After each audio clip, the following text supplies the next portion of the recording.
Last week, we spoke about how some Republicans are backing Obama. Yesterday, we took a look at Democrats backing John McCain. But today, both men have their eyes set on a group many people say might swing this election and decide everyone in the future. Who are they and what do they like? That's next.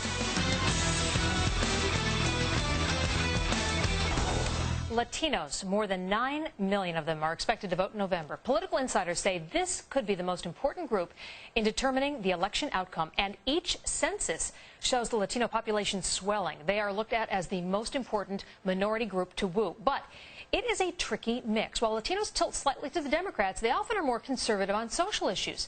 So who will get their vote? Joining me now is Darryl Morin with the League of United Latin American Citizens, LULAC. Thanks for being with us. Good afternoon. It's good to be here with you, Edie. I want to pick your brain because, you know, I always hate it when people talk about a group, like there's this group think. Everybody agrees on every single issue, and they all will go the same way. Let's talk about a couple specifically. Immigration, illegal immigration. I know a lot of folks who came here as immigrants, but they did it the legal way, and it took them a long time. It was very hard. They do not like illegal immigrants basically jumping to the head of the line, getting what they worked so hard for. Is there a clear consensus among Latinos on the illegal immigration debate? Yes, there is, Edie, and I thank you for bringing this up as part of the segment.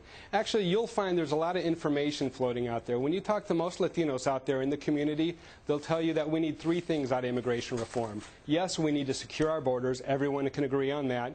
But two, we also need to make sure we put together in an immigration policy that addresses our economic needs as well as our country's commitment to human rights. So if we can get those three things, which I think are things we can build a consensus around, I think that'll answer all the problems and the questions we've been having. So who do you think has the upper hand in that between Barack Obama and John McCain?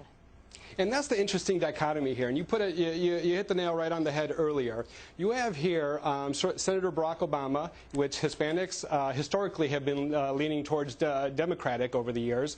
But then you have Senator John McCain, who by far is the most popular Republican amongst Latinos because he was there fighting for comprehensive immigration reform and a lot of other issues before anyone else was. So it's that margin of victory that's really going to decide who the next president of the United States is going to be. And they are trying very hard to be everyone's friend. Let's listen right now to a clip from Senator John McCain.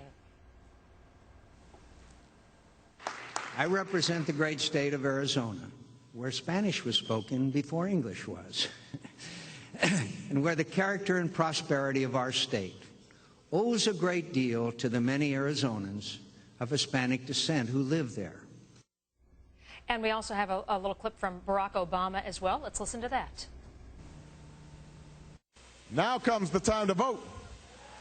And I truly believe that if we can register more Latinos, young and old, men and women, and turn them out to vote in the fall, then not only will we change the political map, not only will I win the presidency, but you will finally have a government that represents all Americans. Will Latinos, as he predicts, be the group that turns this election and virtually every other one in the future? Yes, they will. And even historically, you can look to the past. When you look at George W. Bush as our current president's last two elections, Latinos traditionally voted 20% Republican, maybe a little bit less. Karl Rove orchestrated an outreach program, and the president garnered 34% in his first election and 40% in his second. Now, Karl Rove will be the first one to tell you, without winning that much of the Latino vote, President Bush never becomes president. So not only will we decide the next president of the United States, but we did so in the past as well. All right. Darryl Morin, thank you very much with LULAC. Thank you.